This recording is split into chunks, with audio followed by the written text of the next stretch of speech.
bagaimana dampaknya dan apa saja yang menyebabkan. Nah, nanti waktunya sekitar 30 menit ya Bu ya. Nanti akan ada sesi pertama itu pemaparan materi yang akan disampaikan oleh pemateri dari kita. Nah, kemudian nanti akan ada sesi tanya jawab ya Bu ya. Untuk ibu-ibu yang nanti kurang jelas dan pemaparan materinya atau materi yang dibingungkan, itu bisa bertanya di sesi tanya jawab seperti itu ya Bu ya. Nah, nggak perlu lama-lama lagi ya. Langsung saja kita udah bersama materi dan fasilitator kita pada siang hari ini kepada Bapak Putra dan Nurul Alfi. Silakan masuk, beri tepuk tangan dulu. Nah, di sini ada Bapak Putra sebagai pemateri kita dan di sini ada Mbak Nurul Alfi sebagai fasilitator. Nah, mungkin bisa perkenalan dulu Mas dan Mbak. Oke, selamat siang Ibu. Ya. Oke, sebelumnya perkenalkan saya Muhammad Putra Densa sebagai perawat dari Rumah Sakit Hidayah Boyolali dan juga Panggilannya panggilannya Putra. Mas Putra, gimana Mas Putra ya Bu? Saya Alfi, dipanggil aja Mbak Alfi. Saya fasilitator. Nah, ini Mas Putra dan ini Mbak Alfi ya Bu ya. Ibu langsung saja kita mulai ya Bu ya pemaparan materi pada siang hari ini. Nah, kepada Mas Putra silakan dijelaskan pemaparan materi siang hari ini daripada Ibu bisa disimak dengan seksama ya Bu ya. Baik, silakan Mas Putra. Baik, itu sebelumnya bisa diberitakan ya Bu. Ya. Apakah terlihat itu Bu posternya? Iya. Terlihat? Ya, diperhatikan deh. Baik, suara saya juga terdengar dengan jelas. Oke, jadi saya akan menjelaskan terkait apa itu preeklamsi ya. Nah, preeklamsi ini adalah kombinasi dari sebuah kehamilan.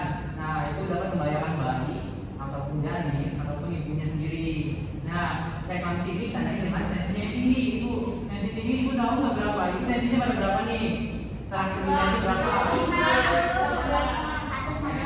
Namanya kan 120/80. Nah, tapi dalam preeklamsi ini dia tinggi tensinya, yaitu 140/90. Bisa kita lihat di sini nih. Tekanan darah lebih dari 140/90. Nah, ada tanda dan gejala yang lain juga. Ada misalnya peningkatan berat badan yang tidak normal saat hamil. Terus juga ada bengkak nih. Nah, biasanya kalau misalnya dalam preeklamsi itu dia ibunya bakalan mengalami pembengkakan. Di mana aja sih pembengkakannya itu? Nah, pembengkakannya bisa di area wajah, tangan atau kaki yang hilang ketika yang mendadak meluas dan tidak menghilang ketika diistirahatkan. Jadi walaupun ibu-ibu udah istirahat nih, tapi tetap aja kok masih bengkak aja. Nah, itu perlu dicurigai. Terus selanjutnya apa sih faktor penyebabnya? Nah, faktor penyebabnya ini masih belum diketahui dengan jelas, tetapi diduga ada beberapa faktor yang dapat menyebabkan preeklamsi itu sendiri. Nah, yang pertama itu ada kehamilan pertama. Nah, biasanya kalau ibu-ibu dengan kehamilan pertama itu juga beresiko untuk mengalami terjadinya preeklamsi. Nah, terus selanjutnya apa nih? Preeklamsi pada kehamilan sebelumnya. Nah, kalau misalnya ibu-ibu pernah ada riwayat preeklamsi pada kehamilan sebelumnya, itu juga bisa menjadi faktor resiko ibu terkena preeklamsi kembali. Nah, terus selanjutnya ada keluarga yang mengalami preeklamsi saat hamil. Nah, dari ibu-ibu ini ada nggak keluarganya dari ibu ataupun dari saudara-saudaranya yang mengalami preeklamsi pada hamil saat hamil? Nggak ada ya. Nah, tetapi walaupun tidak ada, perlu hati-hati dengan gejala-gejala yang lainnya. Terus ada ibu hamil dengan usia lebih dari 35 tahun. Nah, ibu hamil dengan usia lebih dari 35 tahun ini rentan akan resiko-resiko penyakit komplikasi dari kehamilan itu sendiri, Bu. Terus ada pencegahannya. Pencegahannya apa aja nih? Nah, pencegahannya itu belum ada pencegahan pasti terkait preeklamsi ini, tapi pencegahan yang dapat untuk meminimalisir gejala atau penyakit preeklamsi ini antara lain adalah pertama dia istirahat dan tidur serta tenangan yang cukup, terus minum 6-18 air per hari. Nah, minumnya juga harus cukup, jadi jangan sampai sedikit minumnya, terus olahraga yang cukup. Nah, ibu-ibu di sini kaum mageran atau enggak nih di sini? Rajin dong. Rajin tiap pagi jogging. Jadinya laundry atau sendiri? Itu termasuk olahraga. Oke, terus selanjutnya ada kegiatan negara. Ibu ada yang suka makan yang nasi nggak?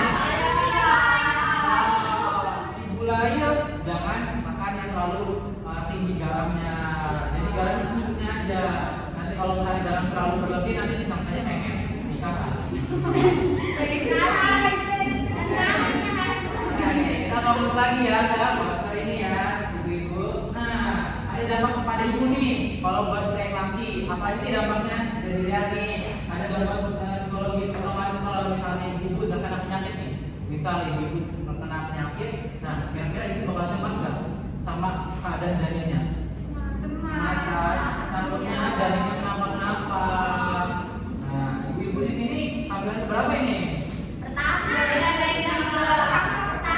Apalagi yang pertama tuh minum buah hati, takutnya kan kenapa-napa itu juga masih awal ya kalau hamil pertama.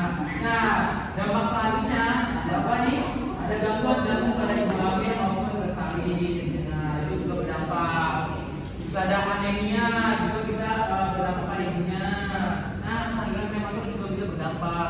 Nah, kelahiran prematur ini sangat rentan ya. Kalau misalnya bayi nih, seharusnya lahirnya masih lama nih, tapi dia udah lahir duluan, otomatis si bayi itu bakal rentan kena penyakit. Nah, kelahiran prematur ini cukup berbahaya karena ditakutkan rentan terhadap penyakit tersebut. Terus selanjutnya ada pandangan kabur hingga buta. Nah, preeklamsi juga bisa menyebabkan seperti itu ibu-ibu. Terus dampak pada janin apa nih? Kan tadi berdampak buat ibunya kan. Nah, buat janin itu apa? Nah, pertumbuhan janin terhambat. Jadi harusnya udah tumbuh jauh, tapi ini masih di sini aja stuck kayak gitu ya. Terus selanjutnya ada prematur, kayak yang tadi saya jelaskan, berat lahir lebih rendah. Nah, jadi berat lahir yang seharusnya tercukupi malahan rendah gitu. Terus ada kematian bayi juga. Nah, ibu juga pengen pastinya ya untuk bayinya pengennya sehat ya. Amin. Nah, terus selanjutnya ada pencegahannya nih. Kalau misalnya ibu mungkin khawatir nih terkait bayinya atau keadaan ibunya pas hamil ini, tapi ada salah satu pencegahannya. Pencegahannya yang tadi saya jelaskan tadi harus diperhatikan ya. Kalau misalnya istirahat yang cukup, terus minum yang cukup, terus juga olahraga, jangan mageran. Nah, jangan karena lagi hamil saya nggak mau beraktivitas, kan saya lagi hamil, takutnya kenapa-napa. Nah, justru olahraga itu penting, tapi dengan catatan olahraga yang tidak membahayakan terhadap janinnya itu sendiri. Misalnya kayang itu nggak boleh ibu-ibu. Nah, olahraga yang ini ya, olahraga yang ini ya. Nggak boleh ya? Nggak boleh. Yang ngobrol itu nggak boleh. Gitu. Oke. Saya pemaparan materi dari saya cukup ya. Saya kembalikan ke moderator. Baik, untuk pemaparan materi sudah selesai nih Bu. Dari ibu-ibu semua nih ada yang mau bertanya nggak nih? Mumpung masih ada materi kita di siang hari ini. Jadi masih bertanya nih. Cuma saya yang bertanya. Ya silakan Bu, yang mau bertanya apa pakai terpilih. Mas itu kan itu ada tanda-tanda gejala kan, itu ada beberapa kan. Terus kalau misalnya itu cuma satu kayak bengkak aja di tangan atau di kaki gitu, itu kan termasuk preeklamsi yang bukan Oke, misalnya ada bengkak satu. Nah, itu patut dicurigai ada preeklamsi atau tidak.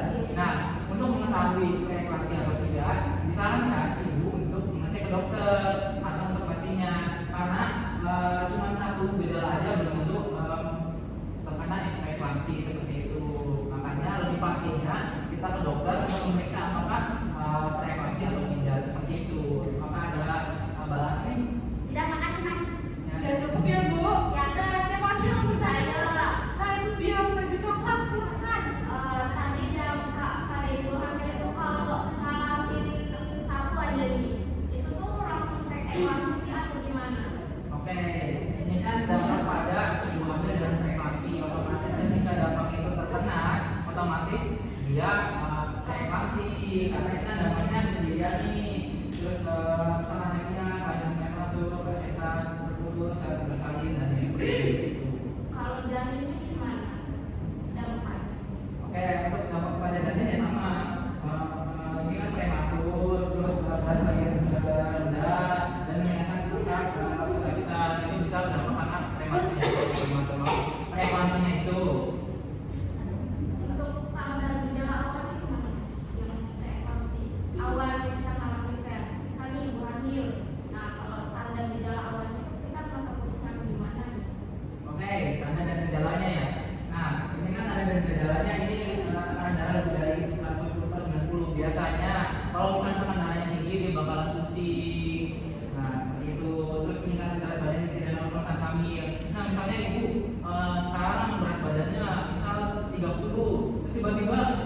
hari kemudian 57. Nah itu kan Apa sih ini? nah itu kan mencurigai kenapa.